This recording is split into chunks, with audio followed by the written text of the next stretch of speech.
আজকে আমি আপনাদের সামনে সংক্ষিপ্তভাবে যে বিষয়টি নিয়ে আলোচনা করব তা হচ্ছে কিয়ামতের আলামত সম্পর্কে। কিয়ামতের আলামত সম্পর্কে সংক্ষিপ্তভাবে কোরআন ও সহিহ হাদিস থেকে আলোচনা করার চেষ্টা করব ইনশাআল্লাহ। এ সম্পর্কে আল্লাহ তাআলা পবিত্র কোরআনুল কারীমের মধ্যে বলছেন, ইয়াসআলুনাকা আনিস সাআহ। আল্লাহ তাআলা মুহাম্মদুর রাসূলুল্লাহ সাল্লাল্লাহু আলাইহি ওয়াসাল্লামকে বলছেন, হে নবী, ইয়াসআলুনাকা আনিস সাআহ, মানুষ আপনাকে জিজ্ঞেস করবে কিয়ামত কখন হবে। এই প্রশ্ন মানুষ আপনাকে জিজ্ঞেস করবে।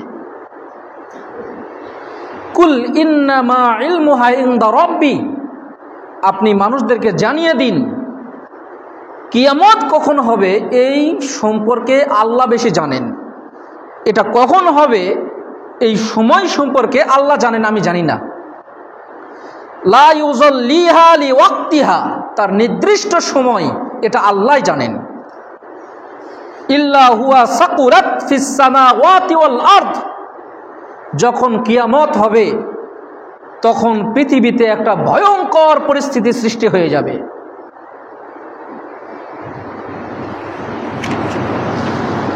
লা তা'তিকুম ইল্লা বাগতা, হঠাৎ একটা ভয়ঙ্কর একটা শব্দ হয়ে যাবে, ভয়ঙ্কর একটা পরিস্থিতির সৃষ্টি হয়ে যাবে। ইয়াসআলুনাকা কাআন্নাকা হাফিয়্যুন আনহা, এরপরেও মানুষ আপনাকে জিজ্ঞেস করবে যে কিয়ামত কখন হবে। কুল ইন্নামা ইলমুহা ইনদা রাব্বি, আপনি মানুষদেরকে বলে দিন এ সম্পর্কে আমি কিছুই জানি না, এ সম্পর্কে আল্লাহ জানেন। ওয়ালাকিন আকসারুন নাসি লা ইয়ালামুন, কিন্তু অধিকাংশ মানুষই এ সম্পর্কে জানে না। তার কারণ কিয়ামতের সময় কখন হবে আল্লাহর নবীকে কাফেররা বারবার জিজ্ঞেস করতো কিয়ামত কখন হবে। আল্লাহ তাআলা বলছেন, ইয়াসআলুকান নাসু আনিস সাআহ, হে নবী, মানুষ আপনাকে জিজ্ঞেস করবে কিয়ামতের সময় সম্পর্কে যে কিয়ামত কখন হবে। কুল ইন্নামা ইলমুহা ইনদাল্লাহ, আপনি তাদেরকে জানিয়ে দিন এই কিয়ামত কখন হবে এই সময় সম্পর্কে আল্লাহ জানেন, আল্লাহর কাছে এই সময় রয়েছে। ওয়ামা ইউদরিকা, আর আপনি এটা কিভাবে জানবেন? আপনি তো জানবেন না, আপনার জানার কথা নন। লাআল্লা সাআতা তাকুনু করিবা, কিয়ামত কখন হবে, কিয়ামতের সময় এটা অতীব নিকটে, হয়তো সেটা খুব কাছে।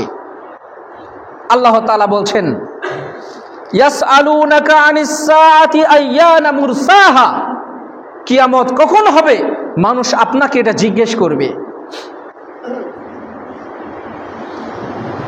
ফীমা আনতা মিন যিকরাহা ইলা রাব্বিকা মুনতাহাহা, ফীমা আনতা মিন যিকরাহা, আর এটার সময় সম্পর্কে আপনি তো কিছুই জানেন না, আপনি কিভাবে জানবেন? ফীমা আনতা মিন যিকরাহা ইলা রাব্বিকা মুনতাহাহা, আর এটার সর্বশেষ সময় কখন এটা আল্লাহ ভালো জানেন, আমি জানি না। এটা তুমি মানুষদেরকে জানিয়ে দাও। এখানে কিয়ামতের সময় কখন হবে, এখানে 3টা আয়াত আমি আপনাদের সামনে পেশ করলাম। যে কিয়ামত কখন হবে এই জ্ঞানটা কে জানেন? আল্লাহ জানেন।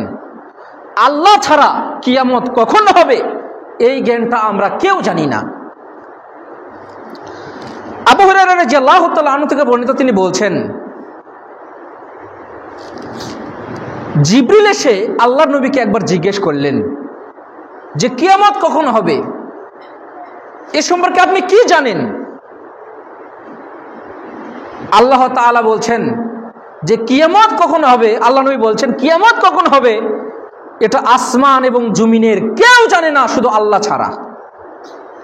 তো জিবরিল আলাইহিস সালাম যখন আল্লাহ নবীকে এসে বললেন যে কিয়ামত কখন হবে, তখন জিবরিল আমিন তখন উত্তর দিলেন, মাল মাসউলু আনহা বিআলামা মিনাস সাইল, যাকে জিজ্ঞেস করা হচ্ছে তিনি যা জানেন, যিনি জিজ্ঞেস করেন তার থেকে বেশি জানেন না।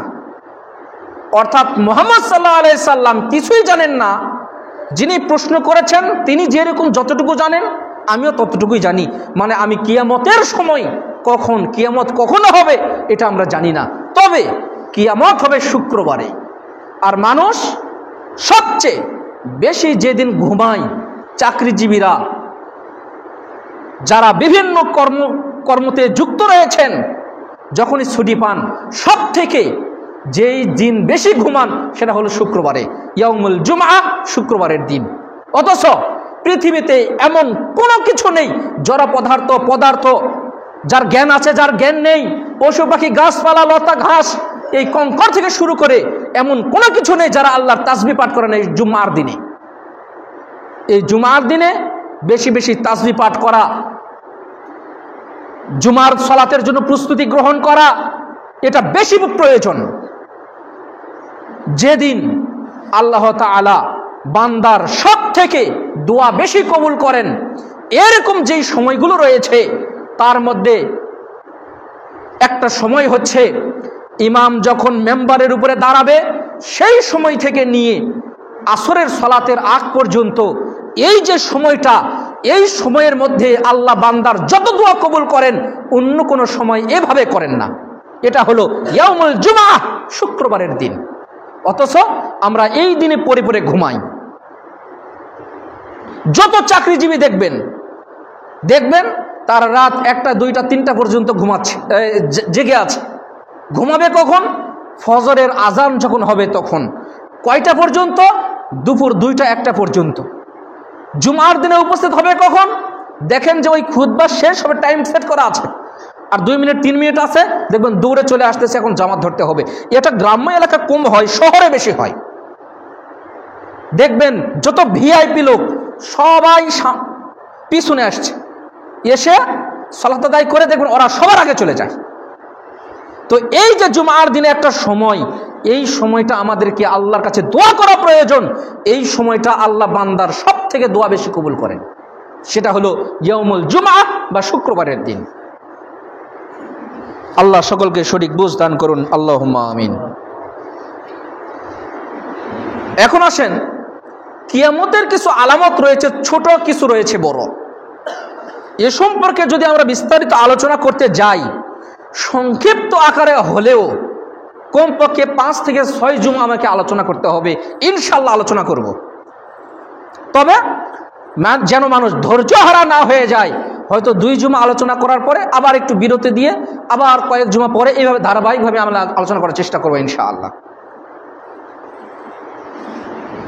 আসেন আমরা প্রথম যে আলামতটা, কিয়ামতের ছোট আলামত, কিছু কিছু এমন আলামত রয়েছে যেগুলো অতিবাহিত হয়ে গিয়েছে, আর কিছু আলামত রয়েছে যেগুলো হয়তো হচ্ছে, সামনে হবে, এরকম কিছু আলামত রয়েছে। 1 নাম্বার, নবী করিম সাল্লাল্লাহু আলাইহি ওয়াসাল্লাম মৃত্যুবরণ।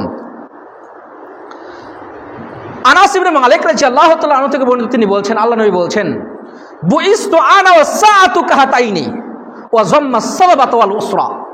আল্লাহর নবী এই 2টা নখকে, এটাকে বলা হয় শাহাদাত আঙ্গুল, আর এটাকে বলা হয় মধ্যমা আঙ্গুল, সাবাবা, মধ্যমা আঙ্গুল, এটা শাহাদাত আঙ্গুল।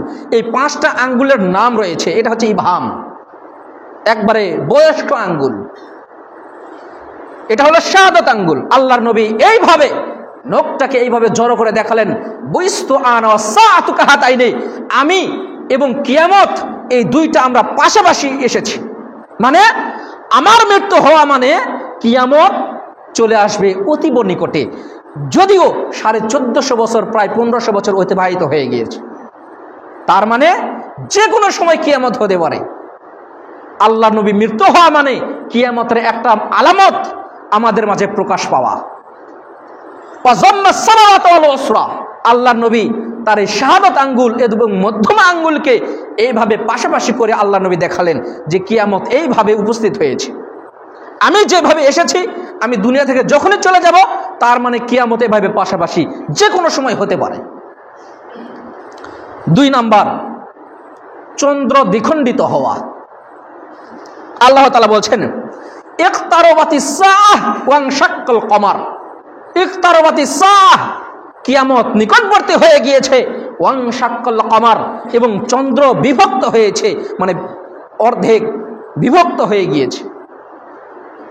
মক্কাবাসীরা আল্লাহ নবীকে এসে বললেন, আল্লাহ নবী, আপনি যে নবী, আপনি যে আল্লাহর প্রেরিত রাসূল, আমরা কিভাবে বুঝবো? তো আল্লাহ নবী বললেন, তো কি দেখাইতে হবে? তখন বলছে, আপনি চন্দ্রকে দ্বিখণ্ডিত করে দেখান, মানে ভাগ করে দেখান, তাহলে আমরা বুঝবো যে আপনি আল্লাহর নবী। তখন আল্লাহর নবী আল্লাহর অনুমতি ক্রমে চন্দ্রকে অর্ধেক করে দেখালেন যে এই দেখো আমি আল্লাহর নবী। তার মানে এই আলামতটাও অতিবাহিত হয়ে গিয়েছে। 3 নম্বর, বাইতুল মাকদিস বা ফিলিস্তিন বিজয়। আল্লাহ নবী সাহাবীদেরকে বললেন, সাহাবীরা তোমরা শোনো, তোমরা কিয়ামতের 6টা আলামতকে গণনা করো। তার মধ্যে একটা হচ্ছে যখন বাইতুল মাকদিস যখন বিজয় হয়ে যাবে, তখন মনে করবা যে কিয়ামতের আলামত এটা একটা। মানে কিয়ামতের আগে বাইতুল মাকদিস মুসলমানরা যুদ্ধ করে বিজয় অর্জন করবে। আর সেটাও অতিবাহিত হয়ে গিয়েছে। কিভাবে? ওমর রাদিয়াল্লাহু তাআলা আনহুর শাসনামলে 14 হিজরি সালে ওমর রাদিয়াল্লাহু তাআলা আনহু সাহাবীদেরকে নিয়ে বাইতুল মাকদিস বিজয় অর্জন করেছেন। তার মানে এটাও অতিবাহিত হয়ে গিয়েছে। কিয়ামতের পূর্বে আবারও বাইতুল মাকদিস মুসলমানদের হাতে আসবে ইনশাআল্লাহ। আল্লাহ তুমি কবুল করে নাও। ফিলিস্তিনে বর্তমানে মুসলমানদেরকে যেভাবে নির্যাতন করা হচ্ছে, অথচ বিশ্ব নিশ্চুপ। অথচ বাংলাদেশে একটা নাস্তিককে আপনি মেরে দেখবেন আমেরিকা ওখান থেকে বিবৃতি দিবে, কেন তাকে মারা হলো, অতি দ্রুত কে মেরেছে তাকে ধরা হোক। অথচ মুসলমানদেরকে নিধন করা হচ্ছে ওখানে, অথচ আমেরিকা বলছে যে আসলে আমরা দেখছি বিষয়টা কি করা যায়, মানে তারা কিছুই করবে না। এটা একটা অজাত বিবৃতি।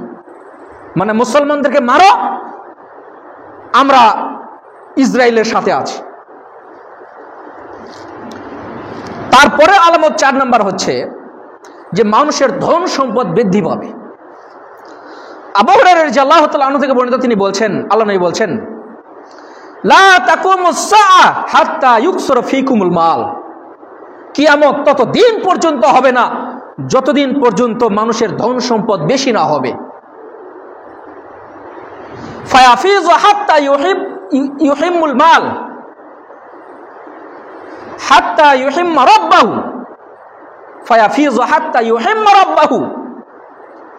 এবং এমন একটা সময় চলে আসবে, মা ইউকবালা সাদাকাতাহু, যে মানুষ তাদের সদকা দান বা সম্পদ নিয়ে মানুষ ঘুরে বেড়াবে, মানুষকে দেওয়ার চেষ্টা করবে যে কে এটা গ্রহণ করবা, কে আমার এই যাকাতের মালটা নিবা, কে আমার এই দানের মালটা নিবা, আমি দিব। এইভাবে মানুষ ঘুরে বেড়াবে। হাত্তা ফায়ুরজাহু, মানুষ তাদের সম্পদগুলোকে অন্যের সামনে পেশ করবে। ধনীরা তারা সম্পদ নিয়ে ঘুরে বেড়াবে যে আমার এই সম্পদ তোমরা কে নিবা।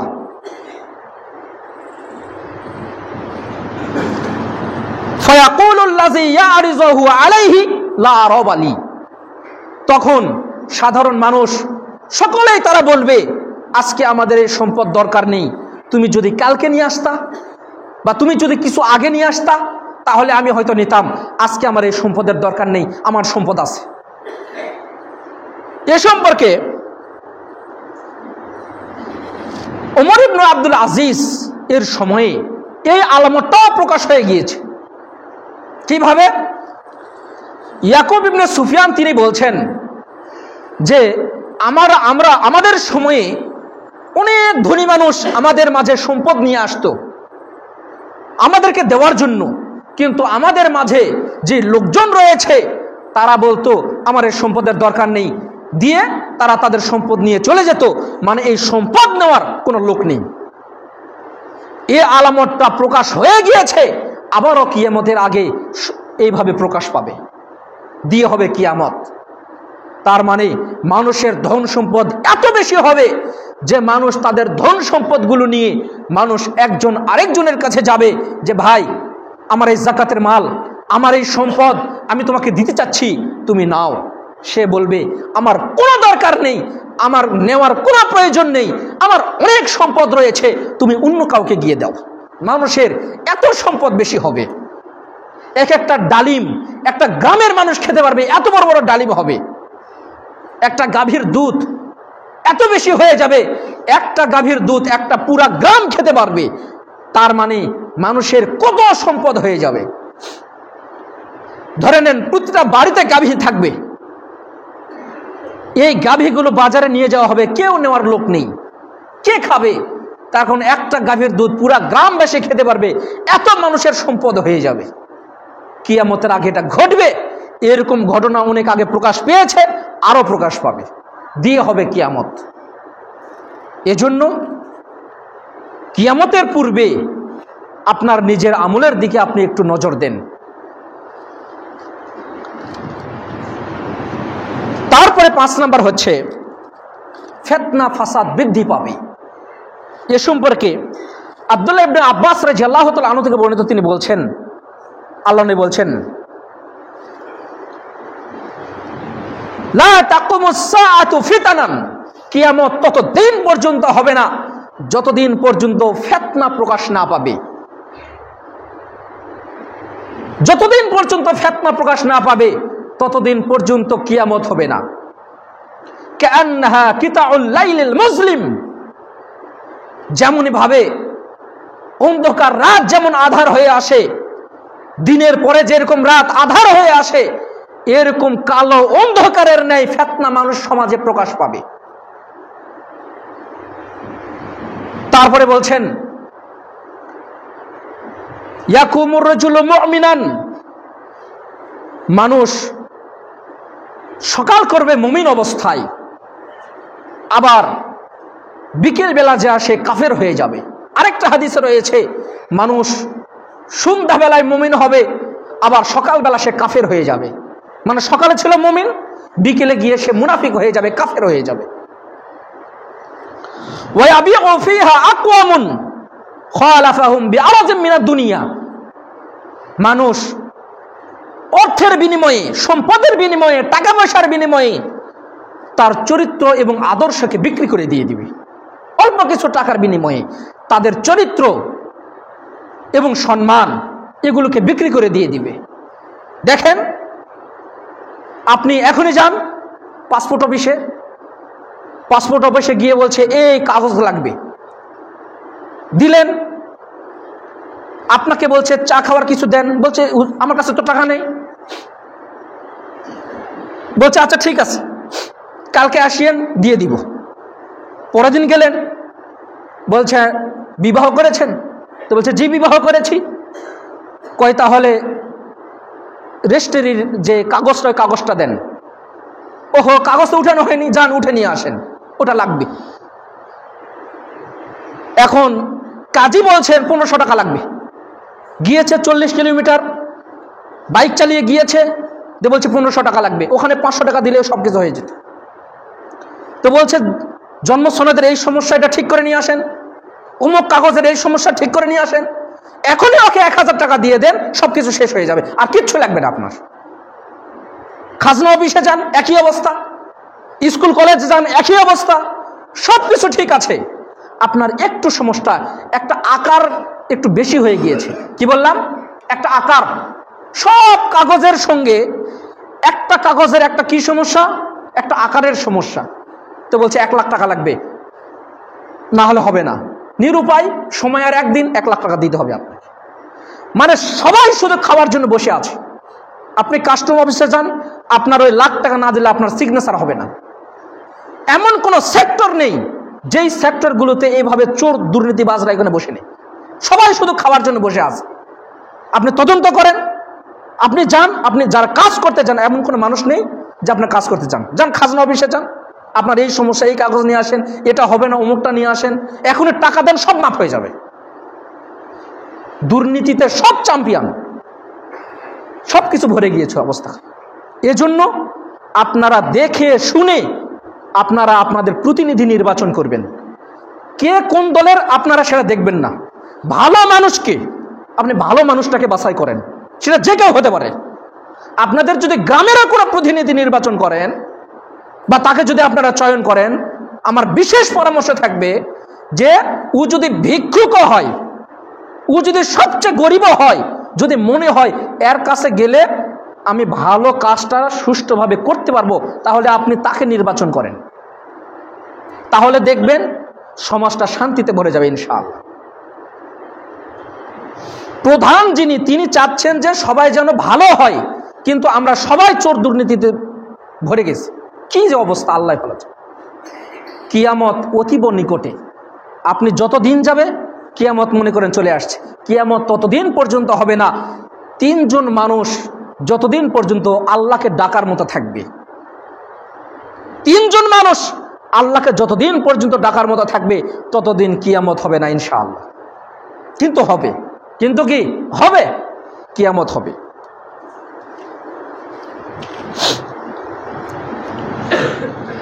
আমানতের খিয়ানত হবে। আবু হুরায়রা রাদিয়াল্লাহু তাআলা আনহু থেকে বর্ণিত, তিনি বলছেন, আল্লাহ নবী বলছেন, আল্লাহ নবী কিছু আলোচনা করছেন, এমন সময় একজন সাহাবী প্রশ্ন করলেন, গ্রাম্য একজন লোক, তিনি আল্লাহ নবীকে জিজ্ঞেস করলেন, আল্লাহ নবী কিয়ামত কখন হবে? আল্লাহ নবী কোনো কথার উত্তর দিলেন না। তো কিছু সাহাবী বলছেন আল্লাহ নবী মনে হয় কথাটা শোনেননি, আবার কিছু সাহাবী বলছেন যে তোমার এই প্রশ্নটা মনে হয় আল্লাহ নবীর পছন্দ হয়নি। তখন কিছুক্ষণ পরে আল্লাহর নবী তখন উত্তর দিলেন, কোন সাহাবী, কোন সেই ব্যক্তি যে আমাকে জিজ্ঞেস করলো কিয়ামত কখন হবে? তখন ওই গ্রাম্য লোকটি বললেন, আমি। তখন আল্লাহ নবী বললেন, শোনো, ইজা সুইয়াতিল আমাতু ফান্তাজির সাহ, তুমি কিয়ামতের অপেক্ষা করো ততদিন পর্যন্ত, যতদিন পর্যন্ত মানুষ আমানত রক্ষা করবে ততদিন কিয়ামত হবে না। যেদিন আমানতের খেয়ানত মানুষ শুরু করে দিবে সেদিন কিয়ামত শুরু হয়ে যাবে। তখন সাহাবীরা জিজ্ঞেস করলেন, কিভাবে আমানতের খেয়ানত করা হবে? তখন আল্লাহ নবী উত্তর দিলেন, ইজা উসনিদাল আমরু ইলা গায়রি আহলিহা ফান্তাজিরিস সাআহ, শুনে রাখো, যখন তোমরা তোমাদের নেতা নির্বাচন করবা, এমন নেতা যেই নেতা আমানতের খিয়ানত করে, শুনে রাখো এটা হলো কিয়ামতের আলামত। ইজা উসনিদাল আমরু, আমরু মানে নেতা, আমরু মানে কি? আরবি শব্দ, নেতা, প্রতিনিধি, দায়িত্বশীল। যেদিন আপনি আমানতের খিয়ানতকারী এরকম কোন নেতাকে যখন আপনি নির্বাচন করবেন, ফান্তাজিরিস সাআহ, তখন তুমি কিয়ামতের জন্য অপেক্ষা করো। তার মানে কিয়ামত কখন হবে? যখন আমানত মানুষ রক্ষা করবে না। আপনাকে দায়িত্ব দেওয়া হয়েছে যে জিনিসটা, সেটা যতদিন পর্যন্ত সুষ্ঠুভাবে করা হবে কিয়ামত হবে না। যেদিন আমানতের খিয়ানত করা হবে, শুনে রাখো কিয়ামতের একটা আলামত প্রকাশ পেল। এখন দেখেন, আপনি যে কোনো সেক্টরে যান, টাকা ছাড়া কোনো কাজ হবে না। আপনি কোন দল করেন, আপনার মাথা থেকে ঝেড়ে ফেলে দেন। আপনি কোন সংগঠন করেন, আপনি মাথা থেকে ঝেড়ে ফেলে দেন। আপনি কাকে নেতা হিসেবে মানেন, আপনি মাথা থেকে ঝেড়ে ফেলে দেন। আপনি বলেন যে আমার নেতা সেই নেতা যিনি আমানতকে রক্ষা করেন, তার মানে আমার নেতা ভালো। আপনি আপনার নেতাকে মাথায় নিয়ে আসেন আর আপনি বলেন আমার নেতা ভালো না খারাপ। আপনিও চুরি করেন, নেতাও চুরি করে, তাহলে তো আপনার নেতাকে খারাপ বলবেন না, বলবেন? তাহলে আপনি বলবেন না। শুনে রাখেন, যদি অন্ধভক্তি করেন তাহলে কিয়ামতের জন্য অপেক্ষা করেন। আপনি সেই লোক যার দ্বারাতে কিয়ামতের আলামত প্রকাশ পাচ্ছে, যার কারণে কিয়ামতের আলামতগুলো প্রকাশ পাচ্ছে। আমরা সেই নেতাকে পিছনে যাই যেই নেতা আমাকে 2 টাকা দেয়। আপনি শুধু একটা সিগারেটের জন্য নেতার পিছে পিছে ঘোরেন, আপনি শুধু একটা চায়ের জন্য নেতার পিছে পিছে ঘোরেন, অথচ সময়ের সময় কেউ আর কথা বলে না। নেতা বলতে পারে না যে তোমার টাকা লাগবে। নেতা আরেকজনকে বলাই যে ভাই বোঝেনি তো, 2-4 জনকে টাকা দিতে হয়, মানে ওখানেও আপনাকেও টাকা দিতে হবে, আপনিও জানেন, তারপরেও আপনি তাকেই নেতা মানছেন। কে নেতা হবে এটা আমার কোনো যায় আসে না, তবে নেতা যেন আমানতদারিতা হয় এটা আমরা চাই না। আচ্ছা, আপনি কি চান যে দেশে দুর্নীতি হোক? আপনি কি চান আমার নেতা দেশের টাকা মেরে খাক? আপনি কি চান? বলেন। আচ্ছা, দেশের টাকা মারে খাচ্ছে, ওটা কি দেশের টাকা? ওটা আপনার টাকা, ওটা আপনার টাকা, আপনারই ট্যাক্সের টাকা। ওই যে স্কুলের প্রধান শিক্ষক যিনি দুর্নীতি করেন, উনি আপনার টাকা থেকেই বেতন পান। ওই যে হাই স্কুলের হেডমাস্টার, প্রাইমারির হেডমাস্টার, দাখিলের হেডমাস্টার, সুপার, উনি আপনার টাকা থেকে বেতন পান, অথচ দুর্নীতিবাজ। আপনি কিছুই বলেন না, অথচ আপনিও ওখানে অংশীদার। কিয়ামতের জন্য অপেক্ষা করুন। তার কারণ আমানতের খেয়ানত যেদিন হবে সেই দিন মনে করেন কিয়ামতের জন্য অপেক্ষা করুন। এটা কিয়ামতের আলামত, আল্লাহ নবী বলছে। আল্লাহ সকলকে সঠিক বুঝ দান করুন। আল্লাহুম্মা আমিন।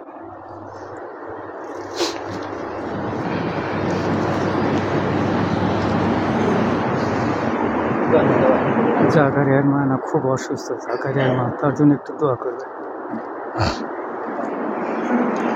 আলহামদুলিল্লাহ ওয়াহদাহু ওয়াসসালাতু ওয়াসসালামু আলা মান লা নাবিয়্যা বা'দা, আম্মা বা'দ। আনাস ইবনে মালিক রাদিয়াল্লাহু তাআলা আনহু থেকে বর্ণিত, তিনি বলছেন, আল্লাহ নবী বলছেন, ইন্না মিন আশরাতিস সাআহ, কিয়ামতের নিদর্শন সমূহের মধ্যে একটা নিদর্শন হচ্ছে আইয়ারফাল ইলম, বিদ্যা উঠে যাবে, ওয়ায়াজহারুল জাহাল, মূর্খতা বেশি বৃদ্ধি হবে, ওয়ায়াসবুতাল জাহাল, মূর্খতা বৃদ্ধি হবে, মূর্খ মানুষের সংখ্যা বেশি হবে। যতদিন যায় মনে হয় জ্ঞানের সংখ্যা বেশি, যতদিন যায় মনে হয় জ্ঞানের সংখ্যা বেশি, যতদিন যাচ্ছে মনে হচ্ছে জ্ঞানী মানুষের সংখ্যা বেশি। তাহলে আল্লাহ নবী কি ভুল বললেন? আল্লাহ নবী ভুল বলেননি। আল্লাহ নবী কিভাবে ভুল বলেননি? আপনি বলেন, যেই নেতা দুর্নীতি করে, যেই হেড শিক্ষক দুর্নীতি করে, যেই প্রিন্সিপাল দুর্নীতি করে, যে দায়িত্বশীল দুর্নীতি করে, যেই অফিসার দুর্নীতি করে, উনি কি শিক্ষিত মানুষ? উনি যদি শিক্ষিত মানুষ হন তাহলে মূর্খ কে? কিভাবে মূর্খ না? আপনি একটা বিসিএস ক্যাডার একটা ছাত্রকে জিজ্ঞেস করেন, একটা অফিসারকে জিজ্ঞেস করেন যে এই যে স্ত্রী মিলন করতে হয় কি দোয়া বলে বলেন দেখি, অথচ প্রতিদিন স্ত্রী মিলন করে, তো বলছে জানি না। মানে শরীয়তের জ্ঞান যার থাকবে না তাকেই আল্লাহ নবী মূর্খ বলেছেন। শরীয়তের জ্ঞান যার থাকবে না আল্লাহর নবী তাকেই মূর্খ বলেছেন। তুমি সারা পৃথিবীর বিদ্যা যদি অর্জন করো, যদি শরীয়তের জ্ঞান তোমার মধ্যে না থাকে তুমি মূর্খ। মানে শরীয়তের বিদ্যা যার ভিতরে থাকবে না আল্লাহর নবী তাকে মূর্খ বলেছেন। আমি আপনাকে মূর্খ বলছি না। আপনি বিসিএস ক্যাডার হন কোনো সমস্যা নেই, আপনি মূর্খ হন কোনো সমস্যা নেই। শরীয়তের জ্ঞান যদি আপনার ভিতরে থাকে তাহলে আপনি শিক্ষিত মানুষ। যদিও আপনার কোনো ডিগ্রি নেই, যদিও আপনার কোনো ডিগ্রি নেই, তবে শরীয়তের জ্ঞান থাকার কারণে আপনি একজন ভালো মানুষ। তার মানে এখনো কিয়ামত হবে না। এখনো কি হবে না? কিয়ামত হবে না। আমাদের সাবেক সরকারের আমলে শিক্ষিতর হার কত? 95%, 99%, 97%। তবে এখন বর্তমানে কতগুলো ফেলের হার দেখেন, তদন্ত করেন। ফেল করতে করতে জীবন শেষ। এমনও তদন্ত পাওয়া যাচ্ছে স্কুলে একদিনও উপস্থিত হয় না, পরীক্ষার দিন যে উপস্থিত হয়েছে, তো ফেল যাবে না, যাবে কি? ও তো আসে অন্যদিকে, একদিনও লেখাপড়া করতে আসে না। তার মানে শিক্ষা অর্জন, কোনো শিক্ষা অর্জন নিষেধ নেই, তবে শরীয়তের জ্ঞান যখন আপনার ভিতর থেকে উঠে যাবে কিয়ামতের জন্য অপেক্ষা করেন। এটাই হচ্ছে কিয়ামতের আলামত। কথাটা বুঝতে পেরেছেন? আপনি সন্তানকে কোথায় পড়াবেন এটা আপনার দায়িত্ব। এটা আপনি বলেন, শেখান, পড়াশোনা করান, কোনো সমস্যা নেই। সন্তানকে শরীয়তের জ্ঞানটা দেন, কোন পক্ষে যেন কোরআনটা সহিভাবে পড়তে পারে। হাদিস কিছু কিছু যেগুলো দোয়া, যেগুলো দুরূদ, নামাজ কালাম, সিয়াম, হজ কিভাবে কি করতে হয় এই জ্ঞানটা তাকে দেন, তাহলে ইনশাআল্লাহ সে শরীয়তের জ্ঞানটা পাবে। আব্দুল্লাহ ইবনে আমর রাদিয়াল্লাহু তাআলা আনহু থেকে বর্ণিত, তিনি বলছেন, আল্লাহ নবী বলছেন, ইন্নাল্লাহা লা ইয়াকবিজুল ইলমা, নিশ্চয় আল্লাহ ইলমকে উঠিয়ে নেবেন না, বিদ্যা শিক্ষা এটাকে আল্লাহ তাআলা উঠিয়ে নেবেন না উপরে। ওয়ালাকিন ইয়াকবিজুল ইলমা বিকবজিল উলামা, তবে আল্লাহ তাআলা ইলমকে উঠিয়ে নেবেন কিভাবে? আলেমের মৃত্যুবরণ করার মাধ্যমে। আলেমের মৃত্যুবরণ হওয়া মানে ইলমকে আল্লাহ তাআলা উঠিয়ে নেবেন। তারপরে বলছেন, হাত্তা ইযা লাম ইয়াবকি আলিমান, যখন আলিমের মৃত্যু হতে হতে যখন আর আলিম থাকবে না, আলিম যখন শেষ হয়ে যাবে, মানুষ তখন সাধারণ মানুষদেরকে গিয়ে ফতোয়া জিজ্ঞেস করবে, মাসলা জিজ্ঞেস করবে, এটা কিভাবে করতে হবে, ওটা কিভাবে করতে হবে। ফাসুইলু ফাফতাউ ফাযাল্লু ওয়া আযাল্লু, মানুষ জিজ্ঞেস করবে, ফাফতাউ, এবং তারা ফতোয়াও দিবে। ফাযাল্লু, সে নিজে পথভ্রষ্ট হবে, ও আযাল্লু, এবং অন্য মানুষকেও পথভ্রষ্ট করবে। সাধারণ মানুষ জিজ্ঞেস করবে সাধারণ মানুষকে গিয়ে যে ভাই এটা কিভাবে করতে হবে, আলিম মৃত্যুবরণ করে যাবে। এজন্য আপনাদেরকে অসংখ্য ধন্যবাদ যে আপনারা এই মাহফিলে আলিমদেরকে সভাপতির পদটা দেন। হাজার হাজার মাদ্রাসা পাবেন, তদন্ত করে দেখেন, সভাপতির নাম দেওয়া আছে অমুক বিশিষ্ট শিল্পপতি অমুক, উনি হলো মাহফিলের সভাপতি। উনি কি মাহফিলের সভাপতি? কিয়ামতের আলামত কোথায়? মানুষকে এগুলো তদন্ত করে না। একজন আলিমের যখন সম্মান আপনারা দিবেন না, একজন আলিম যখন দুনিয়া থেকে উঠিয়ে যাবে, মনে করেন এটা একটা কিয়ামতের আলামত। এটা কি কিয়ামতের আলামত? তখন আল্লাহ এলেমকে উঠিয়ে নেবেন না, আলিমের মৃত্যু হওয়া মানে এলেমকে উঠিয়ে নেওয়া। দেখেন যত বড় বড় আলিম, আপনারাই বলেন যে উমুক আমাদের গ্রামের একজন ভালো আলিম ছিলেন, আপনি এখন দেখেন ওনার মতো আছে কিনা, বলবেন নেই। ওনার বাপ ছিল, বলেন তার থেকে বড় আলিম, তো ওনার মতো কোন আলিম পরবর্তীতে হয়েছে? হয়নি। এখন কারা? আমাকে আসতে হচ্ছে কত কিলোমিটার দূর থেকে। কেন? আপনাদের গ্রামে যদি অনেক বড় বড় আলিম থাকতো, আপনারা এখানে নিয়ে আসতেন না? তাহলে কিভাবে সমাজটা কিয়ামতের দিকে চলে যাচ্ছে বুঝতে পারছেন? এভাবেই ধীরে ধীরে ধীরে ধীরে মানুষ ইলমের প্রতি, কোরআন হাদিসের প্রতি যখন দুর্বলতা প্রকাশ করবে, যখন সেগুলো শিক্ষা করা থেকে দূরে থাকবে, মনে করেন এটা একটা কিয়ামতের আলামত। তার কারণ শিক্ষিত মানুষের সংখ্যা অনেক, কিন্তু কোরআন হাদিস পড়ার প্রতি আগ্রহ কয়জনের রয়েছে? আপনি কোরআন হাদিস শিক্ষা করেন, তারপরে আপনি কি শিক্ষা অর্জন করবেন আপনার দেখার কোনো বিষয় নেই। মানুষ সাধারণ মানুষকে গিয়ে জিজ্ঞেস করবে এটা কিভাবে করতে হবে, ওটা কিভাবে করতে হবে, তার মানে আলিম নাই। এটা হলো একটা কিয়ামতের আলামত।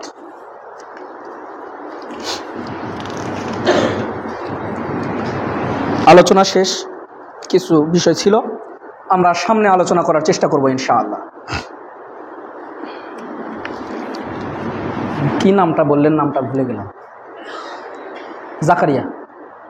জাকারিয়া ভাই, ওনার আম্মা অসুস্থ, ওনার আম্মা অসুস্থ, দোয়া চেয়েছেন। আমরা সকলেই তার আম্মার জন্য দোয়া করব। আল্লাহ সুবহানাহু ওয়া তাআলা তার উপর থেকে বালা মুসিবত দূর করুন, তার গুনাহ খাতাগুলোকে মাফ করুন। যদি কোনো ভুল ত্রুটি হয়ে থাকে আল্লাহ মাফ করুন। তার কোন রাসূলুল্লাহ সাল্লাল্লাহু আলাইহি ওয়াসাল্লাম বলছেন, আল্লাহ যদি কোনো মানুষকে জান্নাত দিতে চান,